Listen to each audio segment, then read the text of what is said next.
I need to show you.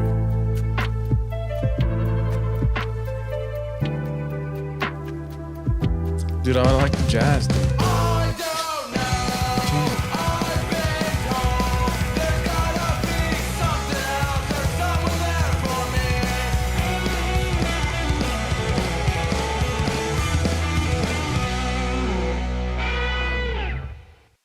What'd you say, JV? Change it back to the jazz.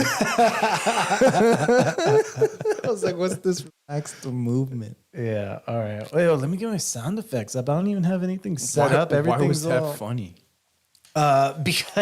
Because I was in the middle of transitioning to our intro, and so they could still hear us. Oh my gosh. Gotcha. I know, I didn't know that. It's Can okay. they hear us? It's Is not the your volume fault. on? Is the volume on? It's not your fault, but yeah, the volume's on. Yeah. Hey, thanks for checking, dude. Whoever's out there that can hear us, can you hear us? Yeah, that's yeah. Can you confirm for us? It's kind of a big deal. Hold on, I don't have anything ready. Just get it ready to go. I'll keep them distracted. I'm sorry, yo. Happy Friday, guys. Happy Friday, everyone. Happy Friday. Thank you. Thank you. We have a wonderful show lined up. We think. No, we always do. All right. We always have a great show. All right. Yeah. Okay. But okay. Yes, we have a wonderful show lined up, and we're getting better at starting off appropriately. Are we? Oh my gosh. No, we are. Yeah. No. We're doing great. Yeah, 100%. Okay. All right. So, well, I don't know. Did you even finish your story? What you were saying? What story in particular? The story you were just telling right now about that you're rolling. Nah, whatever. It's fine. Oh, they could hear all that too? No, they couldn't. Okay, just no. It was just long story short. I took it to him, and he was surprised because even afterwards he was like, "Dude, like, keep working. Yeah, no, like, keep working." He's like, he's like, "You're what?" I was like, "I'm a white belt, one stripe," and he was like, "No, you're not a one stripe." Yeah, JB's getting better at jiu-jitsu. Give it up for JB. He's been working hard, putting the time in, and that's what happens when you put the time in. When I can. Yeah, you get better. And so that's part of our ancestral tenet number 6 or 7. I forgot what number. Go fight. Oh, yeah. There you go. Yeah, the intro was doubled. Oh. Yeah. Well, it's a new intro. That's a bummer. Just play the jazz again, and then we'll go into the intro. Yeah, we're going to put it back on the jazz. Oh, my gosh. All right. Well, let me just go videos we're gonna talk about today. Okay. Yeah, and here's something I was thinking about, and like I'm trying to get better at it. Which everybody should strive to get better every day. Yeah. Okay. Well, there you go. Yeah, we're a motivational podcast, ladies and gentlemen. Yeah. I'm trying to get on the level to where like because of how divided things are in the world, in the universe. I can't help but just feel bad, dude. Like I don't want I share a sentiment that a lot of people share in that like you just get tired of all the division, the arguments and stuff like that. And we've talked about this before that it's not real. You know, a lot of this crap that we're fed that like, we're so divided as a country, we're so this and that. Like, it's not real. That's not reality. You know what I mean? Like, people live just fine together until they start believing, what's like what we're told is out there, that if you believe this, then you're this kind of person. If you believe that, you're that kind of person. Right. And we don't live our lives that way. We have friends we're friends with people that are on every side of the aisle. Correct. Yeah. Politically. Or at least we need all those kinds of people too. Like we rely on each other, for basic stuff, for food, Yeah, except Puerto Ricans, okay? Them we can do without. All right, just go back to Puerto Rico. Yeah, obviously. Yeah, now I have to put a disclaimer every time I make a joke, which is real messed up, dude. It's not something that we should be being forced to do. YouTube is making you do that, or who's making? No, you do I'm just saying. Oh, what's your problem, JB? Doing? Disclaimer: we were just joking. Oh my. Okay. But yeah. Okay. So I'm trying to find. What politically, socially, if you're divided. Okay. Where can we meet ground? The middle? Yeah. Where can we meet in the middle? And I've been trying to actually develop this as a skill to where if I have a difference of opinion with somebody on this, if I have a difference of philosophy of somebody on this, then where do we meet in the middle to where at least we could start there and just understand that it's not anything bigger than we have a philosophical divide on this point. Right. And so here's one of the I want to share a video. I want to share a video of the Joe Rogan podcast, and something that they discussed was what was the topic that they were talking about? But and this is something that people don't realize. This is, and let me see who's on the podcast. But they're talking about Thomas Sowell and his book Black Rednecks and White Liberals. And what it's all about, and let me just play the video, and I think you will be fancied. All right, where are we at? Still loading. I don't know. I think it might be messed up. So, do you know Thomas Sowell? There it is. I know that name. Why do I know that name? Thomas Sowell is a big, famous conservative. He's at Stanford. He's at the Hoover Institute, I think. Anyway, so, within this, first, just to set all this up, we should set up briefly, how does culture work, right? And the way culture works is that it, like genetic evolution, it works based on blind copying. So what ends up happening is that you are in awe of people, right? You look up to people, and so you blindly copy the things they do. And specifically, you start by blindly copying from the outside, and then you work in. Thomas Sowell is a black guy, right? Okay. And Thomas Sowell has for years and years and years been trying to fight racism. But he's been trying to fight racism by having a conversation about culture, right? And the fact that there are essentially two different sort of, we're speaking broadly here, right? But this is for the purposes of communication. We're going to tell a simple story to start off with, right? So broadly speaking, he puts two different cultures of people with dark skin next to each other. And one culture is these people from the West Indies. And one culture is this group of people who grew up in the South with slavery and all that sort of stuff. Now, what one group, the West Indies group, does really well. So a lot of the successful black people like Colin Powell, are originally from that cultural heritage. The other group is the group that you find in ghettos and African-American communities and all of that sort of stuff. They don't do well, right? They don't get good education. They, shoot each other. There are all these sorts of things. And the reason why Sowell has been telling this story is because he's been trying to say, when liberals look at the people in ghettos, they say, racism. That's why they're not succeeding. And Sowell is saying, no, it's not. Because if you look at this group from the West Indies, they also came from the experience of slavery. There was slavery in the West Indies. They are also black, so they also face racism, and yet they do well. So it has to be something else. And that other thing is the fact. Well, what's the other thing, JB? What's the other thing? You're asking my opinion? No, I'm asking you to guess what he's about to say. That Thomas Sowell is saying is the difference between the black Americans from the West Indies and black Americans from the South. What's the difference? Yeah. Why is one group of the same race more successful than exactly the other? Your best guess. This is just a guess. It doesn't, no judging. I just, how would I put that in words? Because I don't want to say culture, because then that's what I'm just copying what he's saying. But well, you'd be right, JB. It's got to be something else, though. All right, let's continue. That these black people who are in the South, there's always been a big question, were black people robbed of their culture, or did they preserve their authentic African culture? And what Sowell is saying is that they were robbed of their culture, and so they picked up the culture of the people around them, and the people around them were rednecks.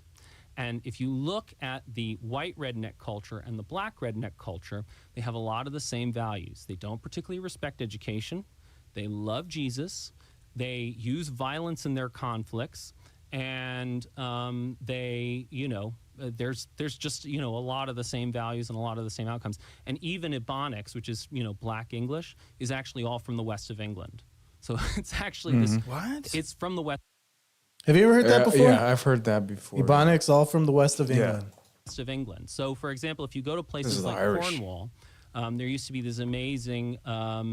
Well, they're around that area, ads the on Irish. British but- TV, but there's for poor this, Irish this also, Devon you know what I custard mean? or whatever, and they would always say Devon knows how they make it so creamy, and they all talk like this, right? And so it doesn't sound like let me go back a little bit just so you could hear what you said. amazing ads on British TV, right, for this this Devon custard or whatever, and they would always say Devon knows how they make it so creamy, and they all talk like this, right? And so it doesn't sound like Black English, but they do say things like "I be doing that," and "we be doing this," and "you be doing that," and "they be doing that," and so there's that use of that copula "be," right, where instead of saying "I am," "you are," "he is," "she is," "they are," they just say "I be," "you be," "we be," "they be," which is the classic feature of Black English, African American vernacular English.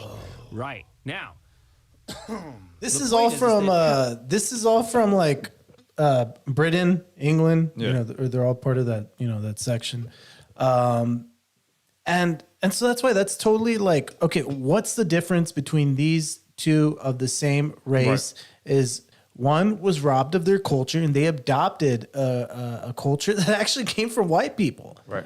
And not even to say I don't even want to say white people because it's not a race thing, Yeah. It's just to where they It was almost like a class thing yeah. because you had poverty people, Exactly. then you had the middle class, and then the rich class, right? Exactly. So obviously these slaves were around the poor class, and that also included white poor people, all kinds of poor people, Yeah. even Puerto Ricans.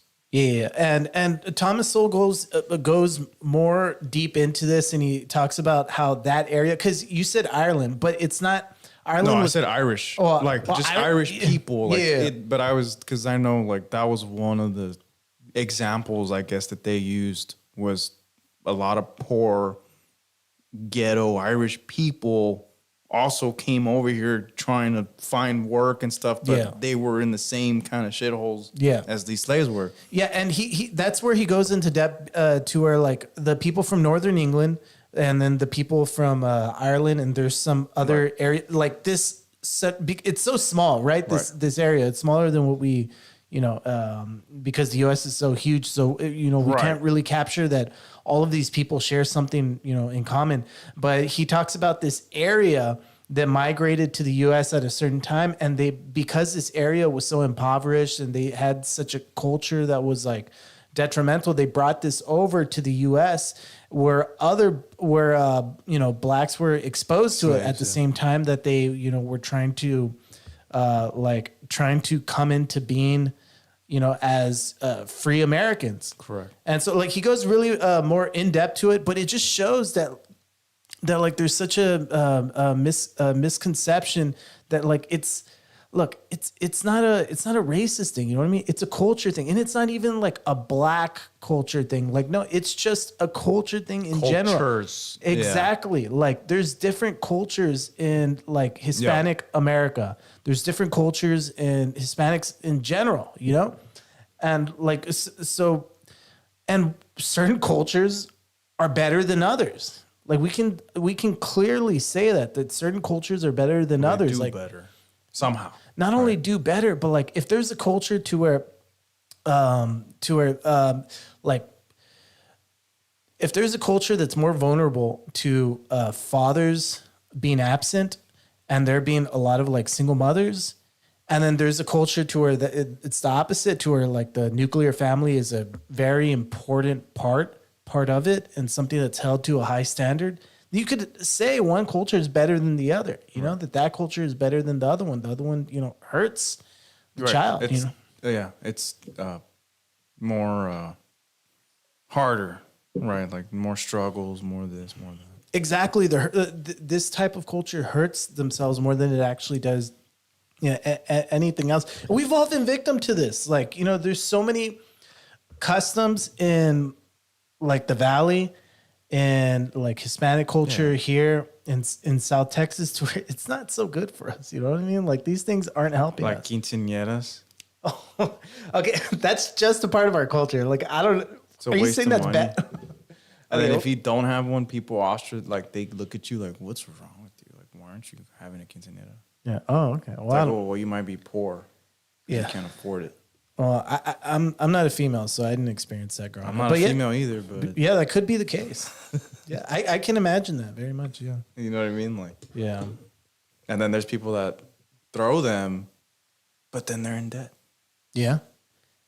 And that goes towards our ancestral tenant number. I forgot what it was, but financial freedom is possible, ladies and gentlemen. And that's what we're trying to do. We're trying to create a culture of success. Because Yes. there is no racial culture. There is just the successful culture and unsuccessful culture. Yep. And that's why we're not going to, we're changing our ways, ladies and gentlemen. Or no, never mind. No. Our ways were never different. We're just trying to communicate. Just keep doing what you're doing. We're just we're just trying to communicate our ways more Of life. more clearly. Yeah, but that's why we're. Oh my gosh, how do I You finished that. how do I come back from this? but yeah, so that's like No, I see what you're saying though. This is important. I should go look up who this Thomas Sowell. Yeah, Thomas this- Sowell. yeah, Thomas Sowell. Yeah, he's a very famous. Well, he does like philosophy, economics. So he was mostly like because of economics, but there's Yeah. I don't know all this stuff. Very famous libertarian. Right. Yep. But that's why like these are these are the things that we should actually be talking. You son of a! How dare you? And Eddie, you're first. so that's why I feel like okay, well, if you can't agree with that some cultures are better than other or some Right. cultures are more productive than other cultures as far as like beneficially productive. Then like what are we doing here? You know what I mean? Like we're not even having a conversation. We're just conditioned to call everything mean. You know what I mean? Like you're being Correct. mean for saying that, you're being racist for saying that, you're being But it's like take your emotions out of it. Can you take your emotions out of an argument just for like not even 5 minutes, for like 2 minutes? yeah. And just take all emotion out of it, use logic, use almost like common sense. Yeah, do you what know? JB says. Use logic. Reasonable deduction. That should be the better term, reasonable deduction. And that means that you're just removing the things that are of doubt. Oh, yeah. I used the wrong one. I'm sorry. You're removing the things that are completely incorrect only to try to find the correct answer. And that's what should be the conversation instead of like, oh, okay, well, just because I bring this up, like you said, you're this or you're that. I can't even have a conversation with you because you're this or you're that. And to me, that's like, how high of a horse are you on in your mind to where, you know what I mean? Like that's I get you're you. gonna let that affect you. You can't even just for a second, damn shoes, because your life is so important, right? But there's other lives. Wait, he that- talking about JB? I feel like you're being a little bit too particular. too particular. Yeah, who is this? Oh, I imagine. What's her name? I'm not gonna say it. Sound effect. Okay, my bad. All right. But yeah, like that's the whole purpose of like, and I feel like people are catching on to this, that like, these are the same arguments being over and over and over again. Like we're just arguing the same things. It's to the point where like I could memorize all the talking points that one side says to another side, and like so let's just get to the root of it anyway. Let's just get to the root of what's going Yeah. on. Like there's cultures hurting. But you, Okay. but you can't even get past that. You know what I mean? You can't Yeah. even get past that gray area. Yeah, and do you know what? And let's get to the root of it. What is the root of what we're talking about? Thomas Sowell? Define what cosmic justice is as distinguished from whatever other kind of justice we may be familiar with. Traditional justice, I guess we can summarize, at least in the American tradition, as applying the same rules and the same standards to everybody. Cosmic justice is very different. It means equalizing the prospects of everybody. And those two things are not only different in concept, they are wholly incompatible with one another. If you apply the same rules and standards to everybody in baseball, Mark McGwire is going to hit 70 home runs, and there are going to be other people who will spend an entire career without hitting 70 home runs. Amen. Including people in the Hall of Fame like Luke Appling, who twice won the batting championship. So if you want the one thing or the other, you can go for it. But the one thing you cannot do is pursue the two things simultaneously. Or rather, you cannot successfully do that. The Supreme Court has been pursuing the two things simultaneously for quite a while. Everyone the same. It's very simple. It's mass-produced. The requirements for cosmic justice must be handmade and tailored to each individual case. It's much more complex. Extremely complex. It requires a much larger amount of government power. Some third party must intervene to determine whether the outcomes are right, It's too much money. whether the prospects are right. The very same words have entirely different meanings within these two frameworks. In fact, as I mentioned in the preface to the book, what really set me off a few years ago to finish it up was a discussion with one of my colleagues at Stanford University, who shall be anonymous in deference to the libel laws. Funny guy. Who talked about a level playing field. And it became painfully clear that what he called the level playing field is what I would have called a tilted playing field. Okay, well, Tilted cosmic so as justice, to produce it the can't be results that he wanted. a level playing field. When we talk about a fair fight, that means very different things within these two frameworks. A fair fight by traditional standards means that both boxers observe the Marquis of Queensberry rules, and the fight is fair whether it ends up in a draw or a one-sided beating. From the other point of view, from the cosmic perspective, it's fair only when the two fighters enter the ring with the same prospects of winning. John Rawls has sort of summarized and epitomized these two differences. He distinguishes what he calls fair equality of opportunity from merely formal equality of opportunity. Traditional justice or fairness by Rawls' standards means simply that people are judged by the same rules. But genuine equality of opportunity, as he calls it, cannot be achieved by this method. Instead, he says, undeserved inequalities call for redress. Exactly. You got to discriminate. And obviously, someone must have power in order to do that redress. And it needs to be a powerful entity Now, that discriminates. what I call people. cosmic justice has been called by some people social justice. But I think they're unduly modest. Stupid. That's not so. Because they're trying to correct not only Hold on, the Jamie. We're trying to bring inequities that people they see together, in man. Come on. society. They're trying to correct the oversights of To me, God it's like you can't. or the defects of the cosmos. When some people are born with physical or mental handicaps, they want to counterbalance that. And of course, that's not always caused by society. So that when Rawls says that undeserved inequalities, he includes all sorts of things. And that opens up a very large area for others. You can find this perspective on justice, the Rawlsian perspective, in many places, from the street corner community activist right up to the chambers of the Supreme Court. For example, a few years ago, an admissions director at Stanford University wrote a book in which she pointed out that during all her years as an admissions director, she had never required students to submit achievement tests because some of those students, she said, through no fault of their own, attended schools where they could not have acquired the skills necessary to do well on such tests. Amen. So she's trying to redress the inequalities, and therefore she would simply not require such tests. The Educational Testing Service is currently engaging in a renorming of test scores to take into account the social backgrounds and handicaps of the students. Pay attention. So that the This score is will what we then, end up with. again, redress pre-existing inequalities rather than applying the same standards to everybody. Whenever I hear notions of fairness in education, I think back to my own education. And I think, thank God, Thomas, my teachers were unfair to me when I was a kid growing up in Harlem. One of these teachers was a lady named Miss Simon, who belonged to what might be called the General Patton School of Education. I cannot even imagine that Miss Simon gave a moment's thought to my self-esteem.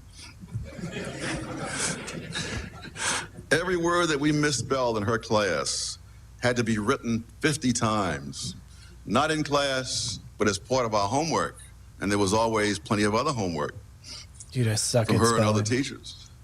And so you misspelled 4 or 5 words, and you had quite an evening ahead of you. Very little chance of listening to the Lone Ranger. Now, was this fair in Rawlsian terms? And the answer is no.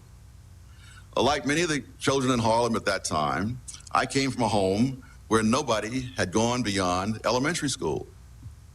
I still remember what a big fuss was made when I was promoted to the 7th grade because I'd gone further than anyone else. That's insane. In later years, when I graduated from Harvard, there was no such fuss. They expected me to.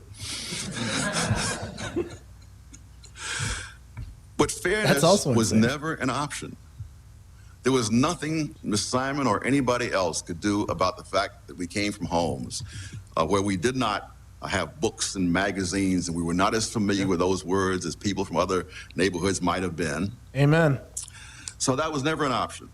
Nothing that schools could have done would have changed that. It would have been an irresponsible self-indulgence for them to have pretended to make things fair. If there's anything worse than unfairness, it is make-believe fairness. Yep. They could, like the College Board apparently is trying to do, pretended that we knew more than we did. And that would have made them feel good. It would not have done much for us.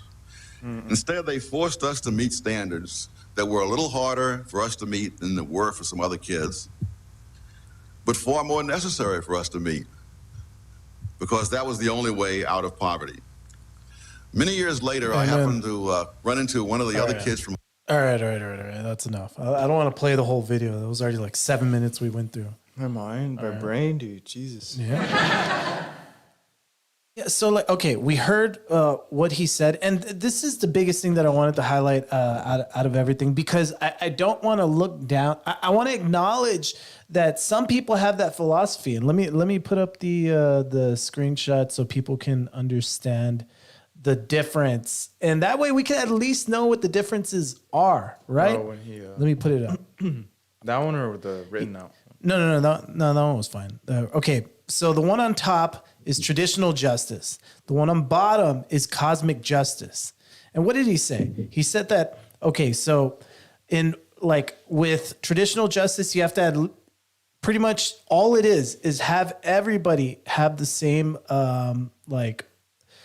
the same opportunity. Okay. But with cosmic justice, you need to proportion people's opportunities appropriately. Some people that are don't have as much of an ideal situation or a positive situation or whatever it might be, that they need to be given more opportunities than other people that are more well off, because they are less. Or I don't even think they would describe it that way, because they would say that off the bat that they have less opportunities.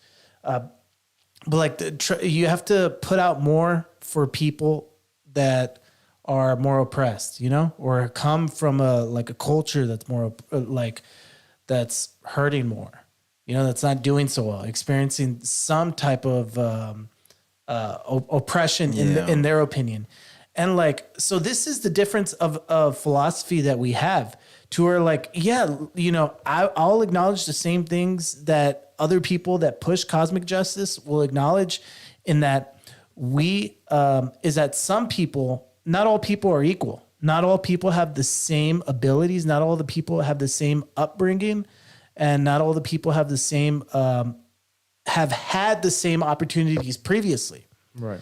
But we should still have the same expectations for everybody. That's my opinion. Like I'm coming from the